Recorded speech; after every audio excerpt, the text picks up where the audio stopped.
Hello बच्चों, आप सभी का हमारे YouTube channel Rudra nursing express में हार्दिक स्वागत है।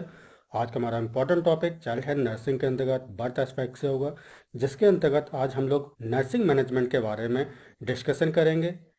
यदि आपने बर्थ एस्फैक्सिया का वीडियो नहीं देखा है तो उसका लिंक आपको डिस्क्रिप्शन बॉक्स में मिल जाएगा, वहां आप जाके उसको इजीली क्लिक करके देख सकते हैं। यदि इस वीडियो का पीडीएफ डाउनलोड करना चाहते हैं तो आप हमें टेलीग्राम पर फॉलो कर लें, उसका लिंक आपको डिस्क्रिप्शन बॉक्स में मिल जाएगा।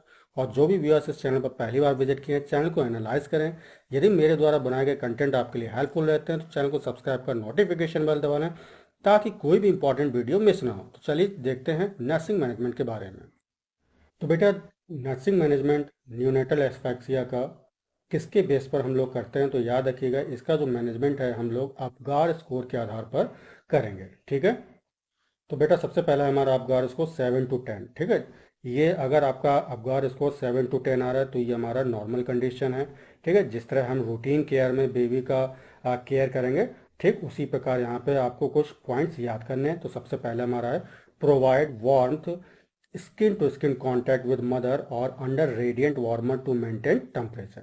तो सबसे पहले हमें क्या करना है, बेबी का जो टेम्परेचर है उसको गर्माहट प्रदान करना है। तो वो कैसे करेंगे आप, skin to skin contact with mother. ठीक है, यानी कि माँ को जो है माँ के स्किन और बेबी के स्किन को कांटेक्ट करेंगे, जिससे कि बेबी का जो टेम्परेचर है वो गर्म बना रहे, या उसको रेडिएंट के अंडर रखेंगे जिससे कि उसका टेम्परेचर मेंटेन बना रहे। दूसरा हमारा पॉइंट है क्लियर एयरवे। ठीक है, इफ नीडेड, यदि आवश्यकता पड़ रही है तो उसके एयरवे को हमें क्लीन करना है। ठीक है, तो याद रखिएगा gentle suction of mouth then nose. ठीक है, तो सबसे पहले जो हम सक्शनिंग करते हैं बेटा वो कहाँ करते हैं, पहले माउथ करते हैं, देन इसके बाद जो है हम लोग नोज करेंगे। ठीक है, अगर हम नोज पहले करेंगे तो उससे जो है एस्फैक्सिया का हमें डर रहेगा। अगला पॉइंट है dry and stimulate baby to cry. ठीक है, बेबी को क्या करेंगे, ड्राई करेंगे और उसको स्टिमुलेट करेंगे, ठीक, जिससे कि बेबी क्राई करने के लिए। तो इससे आप क्या करेंगे, इसके लिए जो बेबी का सोल होता है उस पर हम क्या करेंगे, टैपिंग करेंगे, जिससे कि बेबी क्या है, क्राई करने लगे। राइट, चलिए अगला पॉइंट हमारा monitor respiration heart rate and colour. Baby के जो कलर होता है उसका हार्ट रेट है, रेस्पिरेशन है, इसको हमें मॉनिटर करना है। ठीक, continue observation every 15 to 13 minute for first 2 hour. पहले 2 घंटे में प्रत्येक 15 से 30 मिनट के अंतराल पे जो है आपको कंटिन्यू ऑब्जर्वेशन बेबी का करना है, जैसे कि एज यूजुअल हम लोग करते हैं। ठीक है, तो ये आपका क्या रहा, हमारा नॉर्मल रूटीन केयर है। राइट, अब अगर आपका बेबी का जो अपगार स्कोर है 4 to 6 आ रहा है तो याद रखिएगा ये मॉडरेट कंडीशन होती है।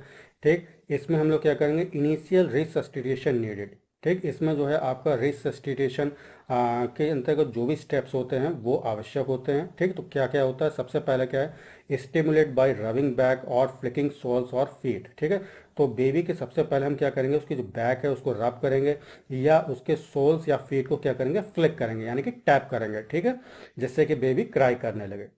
अगला पॉइंट है clear airway by suction. Suction के द्वारा एयरवे को हम क्लीन करेंगे। ठीक है, स्पेशली इफ मिकोनियम प्रेजेंट। कब करते हैं, तो याद रखिएगा अगर बेबी ने मिकोनियम को इनगल्फ कर लिया है, उसको निगल लिया है, तो उस केस में हम लोग क्या करेंगे, एयरवे को क्लीन करेंगे। राइट, चलिए अगला पॉइंट है provide positive pressure ventilation using bag and mask with 100% oxygen. ठीक है, और क्या करेंगे, हम बेबी को पीपीवी प्रदान कर देंगे। ठीक, जिसके अंतर्गत हम बैग या मास्क वेंटिलेशन का यूज़ करते हैं, जिसमें 100% ऑक्सीजन बेबी को प्रोवाइड किया जाएगा। ठीक, if heart rate is less than 100 पर मिनट। याद रखिएगा अगर बेबी का हार्ट बीट 100 पर मिनट से कम आ रहा है तो उस केस में आप पीपीवी प्रदान करेंगे। ठीक है, या बेबी नॉट ब्रीथिंग एडिक्वेटली, अगर बेबी जो है पर्याप्त मात्रा में, ठीक है, नॉर्मल तरीके से जो है ब्रीथिंग नहीं कर पा रहा है या उसको ब्रीथ करने में दिक्कत हो रही है, तो ऐसी कंडीशन में आपको पॉजिटिव प्रेशर वेंटिलेशन प्रदान करना। राइट, चलिए अगला हमारा पॉइंट है बेटा मॉनिटर हार्ट रेट। ठीक है, रीअसेसेस एवरी 30 सेकेंड। ठीक है, यानी कि कह रहा है कि प्रत्येक 30 सेकंड के अंतराल में हमें बेबी के हार्ट रेट को मॉनिटर करते रहना है। अगला पॉइंट है बेटा हमारा मेंटेन वार्म। ठीक है, तो बेबी के जो टेम्परेचर है बॉडी का उसको हमें क्या है, गर्माहट प्रदान करना है। राइट, चलिए अगला पॉइंट है give free flow oxygen after stabilization.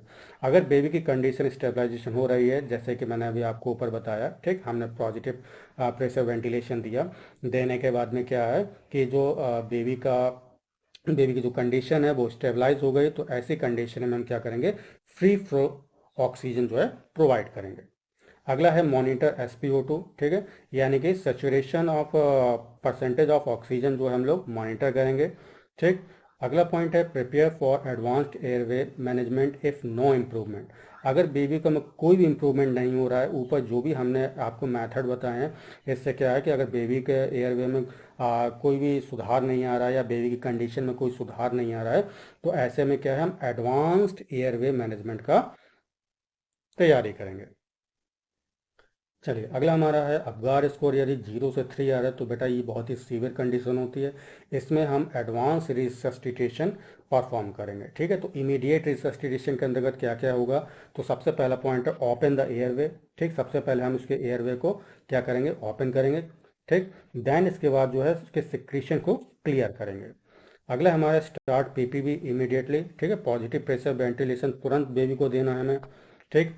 If heart rate is less than 60 पर मिनट, यदि हार्ट रेट जो है 60 पर मिनट से कम आ रही है तो याद रखिएगा ऐसी कंडीशन में तुरंत जो है चेस्ट कंप्रेशन, जिसको हम CPR कहते हैं, वो आपको देना पड़ेगा 3:1 रेशियो विद वेंटिलेशन, यानी कि 3 बार कंप्रेशन होगा और 1 बार वेंटिलेशन देना है आपको, राइट।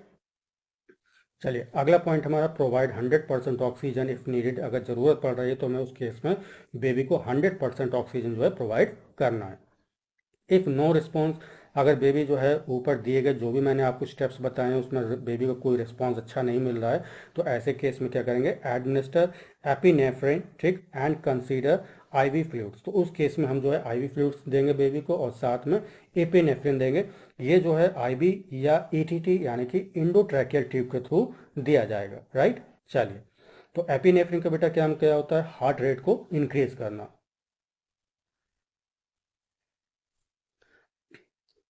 अगला है पोस्ट रिसस्टेशन केयर, ठीक है। आपने जो है क्या नाम रिसस्टेशन बेबी का किया, ठीक है, तो उसके बाद जो है आप कैसे केयर करेंगे, तो सबसे पहला पॉइंट है monitor in a neonatal intensive care unit, ठीक है। यानी कि NICU में अगर बेबी है तो उसको कंटिन्यू मॉनिटर करना है, ठीक। उसके हाइपोग्लाइसीमिया, ठीक है, याद रखिएगा क्या, हाइपोग्लाइसीमिया, हाइपरथर्मिया और सीजर अगर प्रेजेंट है तो उसको हमें मैनेज करना है, ठीक। कैसे करेंगे, तो यहाँ पे कुछ इंपॉर्टेंट पॉइंट्स हैं। सॉरी बेटा, यहाँ पे ये हाइपरग्लाइसीमिया नहीं होगा, यहाँ पे क्या होगा, हाइपोग्लाइसीमिया होगा, यानी कि ब्लड ग्लूकोज जो शुगर लेवल है अगर आपका 45 mg/dl से कम है, तो ऐसे केस में बेटा क्या आप देंगे, 10% डेक्सट्रोज देंगे। रूट क्या रहेगा हमारा, IV रूट रहेगा, ठीक है। अगर बेबी को हाइपोथर्मिया है, ठीक, और हमने एक्सिलरी टेम्परेचर अगर हमारा 36.5 डिग्री सेंटीग्रेड से कम है, तो उस केस में आप क्या करेंगे, KMC यानी कि कंगारू मदर केयर जो है प्रोवाइड करेंगे, ठीक है। और क्या क्या यूज़ कर सकते हैं, इंक्यूबेटर या रेडिएंट वार्मर का हम यूज़ करेंगे, ठीक है। साथ में वार्म IV फ्लूइड जो है प्रदान करेंगे अगर ज़रूरत पड़े तो आशा करता हूँ कि टॉपिक आपको अच्छी तरह समझ में आ गया होगा। मैनेजमेंट कैसा लगा कमेंट करके जरूर बताएं। यदि वीडियो अच्छा लगा है तो उसे लाइक करें और अपने दोस्तों के साथ में शेयर करें। तो मिलते हैं अगले नेक्स्ट वीडियो में, तब तक के लिए अपना ख्याल रखें।